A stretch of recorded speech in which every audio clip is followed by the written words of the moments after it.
Hello guys, வணக்கம் and welcome back to the film of the YouTube channel. அது என்னமோ தெரியலிங்க, நம்ம சிஎம் விஜயன்னா சிஎம் ஆனதுக்கப்புறம் என்னமோ நம்மளே சிஎம் ஆகி சிஎம் சீட்டை போய் உட்கார்ற மாதிரி ஒரு ஃபீலிங்காக இருக்குதுங்க. ஆனால் எல்லா உளுந்தம்பருப்பு கொத்து புரோட்டா பசங்களுக்கும் மஞ்சப்படி மாமா பசங்களுக்கும் நம்ம விஜய் அவர்கள் சிஎம் ஆனதுலேருந்து அப்படியே மேலிருந்து கீழே வரைக்கும் அப்படி கப்ப பண்ணி எரிஞ்சுக்கிட்டே தான் இருக்குது. முக்கியமாக நம்ம ஆபாஸ் நிதிக்கெல்லாம் ஆசன வாயில் ஆட்டாம்பாம் வச்ச மாதிரி டெய்லி கக்கூசில் டமான்னு வெடிச்சிட்டு இருக்காரு விஜய் அவர்கள் செய்கிற சம்பவத்தை பார்த்து. இதுக்கு எக்ஸாம்பிளாக இப்போ டெய்லி சட்டப்பேரவை கூட்டத்தொடர் நடந்துட்டு இருக்கு இல்லையா?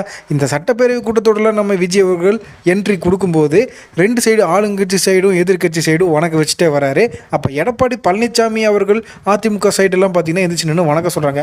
ஆனால் நம்ம ஆசனவாய் ஆபாச நிதி பார்த்தீங்கன்னா எந்திரிக்க மாட்டார், அப்படியே கண்டுக்காமல் உட்காந்துருக்கிறாராமா. இந்த இளவெடுத்த ஆணவத்தினால தான் இந்த டிஎம்கே காரங்க கொஞ்சம் கொஞ்சமாக தமிழ்நாட்டில் அழிஞ்சிட்டு வரானுங்க.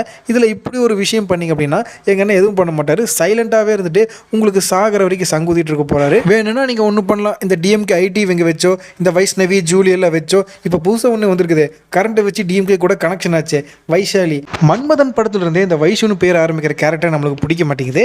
இந்த வைஷாலி சீரியல் நடிகை வைஷாலி இவங்க தான் புதுசாக புது பொலிவோட டிஎம்கேல இணைஞ்சிருக்கிற உளுந்தம்பருப்பு உடன்பிறப்பு. இந்த மாதிரியான ஒரு சில ஜந்துக்களை வச்சு விஜயர்கள் மேலே வெறுப்பு அரசியல் பண்ணுறதோ இல்லை கடுப்பு அரசியல் பண்ணுறதோ பொய் பிரச்சாரம் பண்ணி தமிழ்நாட்டு மக்களை திசை திருப்ப ட்ரை பண்ணுற ஒரு முட்டாளான சீப்பான வேலையை இவங்களால பண்ண முடியும். ஆனால் காலம் பூரா தமிழ்நாட்டு மக்களையோ இந்த தமிழ் மண்ணையோ அதிகாரம் பண்ணுற அதிகாரம் உங்களுக்கு காலம் பூரா கிடைக்க வாய்ப்பில்லை ராஜா. இன்னும் 2 நாளில் ஆகஸ்ட் 15ஆம் தேதி நம்ம நாட்டோட சுதந்திர தின விழா கொண்டாடப்பட இருக்குது.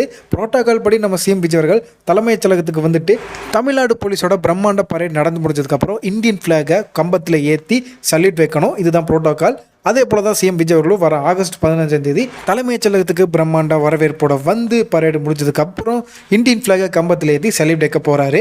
இந்த இண்டிபெண்டன்ஸ் டே ஃபங்க்ஷனுக்கு நம்ம சிஎம் விஜய் அவர்களோட மனைவியான சங்கீதா மேம் அவர்கள் கலந்துக்க போகிறார் அப்படின்ற மாதிரி ஒரு ரூமர் ஒன்று சோஷியல் மீடியாவில் ஸ்ப்ரெட் ஆகிட்டு இருக்குது. ஏன்னா அவங்க இப்போ ரீசெண்டாக அந்த டைவர்ஸ் கேஸை வாபஸ் வாங்கிட்டாங்க. அதே நேரத்தில் லண்டனில் பார்த்தீங்கன்னா விஜய் அவர்களோட டாக்டரான திவ்யா சாஷா அவங்களோட படிப்பை முடிச்சுட்டு இன்னும் ஓரிரு நாட்களில் அவங்களோட அம்மா கூட இந்தியாவுக்கு வர இருக்கிறாங்களா. இதனால் ஒரு சில பேர்லாம் நம்ம சிஎம் விஜய் அவர்கள் கலந்துக்க போகிற இந்த இண்டிபெண்டன்ஸ் டே ஃபங்க்ஷனுக்கு நம்ம சிஎம்மோட ஒய்ஃபும் டாக்டரும் இந்த ஃபங்க்ஷனுக்கு கலந்துக்க போகிறாங்க அப்படின்ற மாதிரி ஒரு விஷயம் சோசியல் மீடியாவில் ஸ்ப்ரெட் ஆனதுனால ஒரு அரசு விழாவை குடும்ப விழாவாக மாற்ற சிஎம் ட்ரை பண்ணுறாரு அப்படின்னு இந்த உளுந்தம்பருப்பு கொத்தூசும் நாம் தமிழர்கள் தொம்பிகளும் கள்ளத்தொடர்பு வச்சுக்கிட்டு இந்த விஷயத்தை வச்சு ஒரு ஆர்ப்பாட்டம் மாதிரி பண்ணலாம் அப்படின்ற ஒரு பிளான் வச்சுருக்காங்களா. பார்த்தீங்களா, எதை வச்செல்லாம் அரசியல் பண்ணலான்னு ட்ரை பண்ணுறான்னு பார்த்தீங்களா.